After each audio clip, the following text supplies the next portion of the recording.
कक्षा 11-12 में हम पढ़ते थे और गर्मी की छुट्टी में हम गांव गए हुए थे और हमारे गांव पे छत पर एक कमरा था और उस कमरे में एक खिड़की थी और खिड़की के बाहर दूर दूर तक खुला मैदान और खेत यही दिखाई देता था।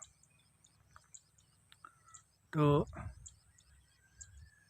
एक गर्मी की रात थी और अचानक हमारा नींद खुला रात में और हम उस खिड़की से बाहर देखना शुरू कर दिए।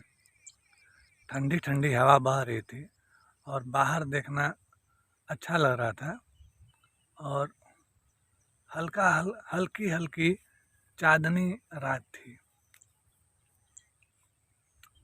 तभी उस खिड़की पर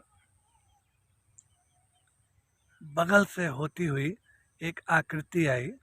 वह आकृति बिल्कुल सफ़ेद रंग की थी और रुई जैसे बिल्कुल कोमल और मुलायम, और आ करके और हमारे सर में अपना सर सटा दी और हमारे हाथों को अपने दोनों हाथों से पकड़ ली और यह अनुभव हमें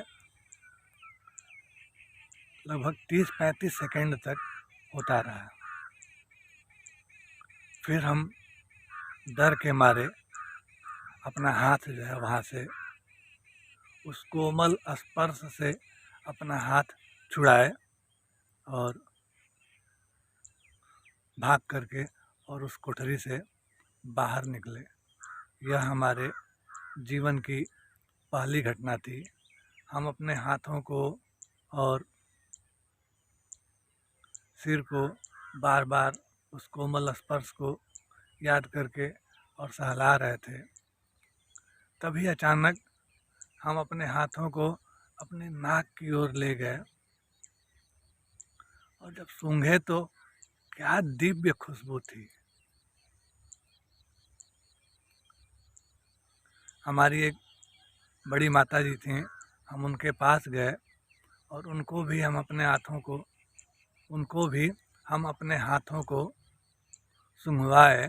वो सूंघ करके और वो भी बताएं कि अरे ये तो भाई गजब खुशबू है, ऐसा खुशबू तो हम देखे ही नहीं थे, ऐसा खुशबू तो हम कभी महसूस ही नहीं किए थे। खैर, हमारे हाथों में वह खुशबू हफ्तों तक मौजूद रहा और वह खुशबू आज भी हमारे दिमाग में स्टोर है।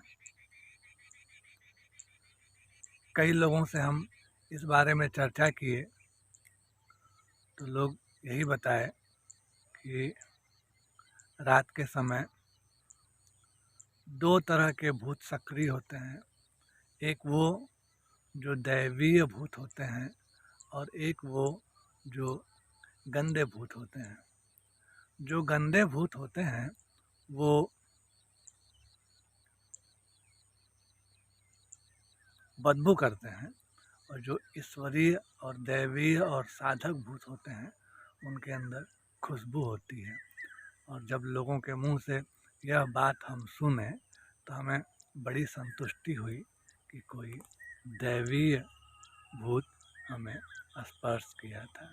तो यह हमारे जीवन की पहली घटना थी जो हम महसूस किए थे कि हाँ, भूत होते हैं।